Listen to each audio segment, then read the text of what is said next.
All of you welcome. In next period, we start unit number 4, non-homogeneous partial differential equations. First, we'll see what is the definition of non-homogeneous linear partial differential equations. If the differential equation p of dt dash into z equal to f of xy is not homogeneous, then it is called as non-homogeneous linear PDE, where p of dt dash is not homogeneous. Means p of d dash, p of dt dash, this polynomial has all the terms does not have the same degree, which is not homogeneous. Then there are two forms: reducible non-homogeneous and irreducible non-homogeneous partial differential equations. For this we see the theorem. The solution of the non-homogeneous PDE AD plus BD dash plus C into Z equal to 0 is given by Z equal to e to the power minus Cx upon A, f of Ay minus Bx, A is not equal to 0. We see the proof of this. The equation 1 can be written as A into P. P means derivative with respect to x, del z by del x. Q means del z by del y. This dash means derivative with respect to y. And this D means derivative only with respect to x. Equal to minus Cz. Taking Cz on the right hand side, we have minus Cz. Therefore, the Lagrange's auxiliary equations are given by dx upon A equal to dy upon B equal to dz upon R. That is the dx upon A, coefficient of P and Q, AB, and right hand side minus Cz. Now we compare the first two ratio, dx upon A and equal to dy upon B. From this cross multiplying, we have a dy minus bdx equal to 0. Integrating this equation, we obtained ay minus bx equal to c1.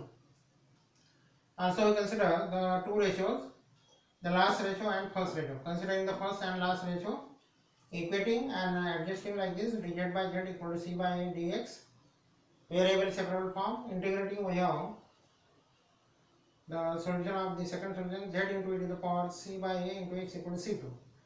Now we suppose c2 equal to f of c1, and c1 we know that it is given by ay minus bx. Hence, the solution of the PDE is given by this.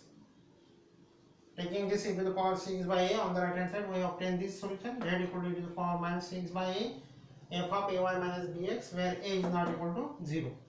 Which is the condition? A is not equal to 0 for this. Then solve the equation d plus 2d dash minus 3 into z equal to 0.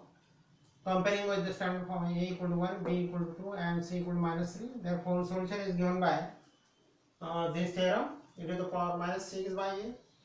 Therefore, e to the power minus of minus 3x by a equal to 1.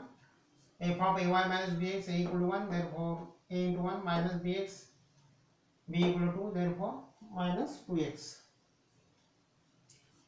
Therefore, which is the now the theorem, this first theorem is not true for a equal to 0. Then we say the second theorem, the solution of the non-homogeneous equation given by b d dash plus c into z equal to 0 is given by e to the power minus cy by b f of bx, where b is not equal to 0. For particular, we take the example 2d dash minus 3 into z equal to 0, where b equal to 2 and c equal to minus 3. Therefore, we obtain the solution z equal to e to the power minus 3y by 2 f of 2x. Then solve the differential equation containing two factors. Therefore, we obtain the solution for this separately for these two factors. For first factor, we consider this first factor, a equal to 1, b equal to 2, c equal to minus 3. Therefore, we obtain the first solution z1 is to the power minus of minus 3x by a by first theorem. E to the power minus cx by a into f of ay minus bx, a equal to 1, b equal to 2. Therefore, we obtain the solution this.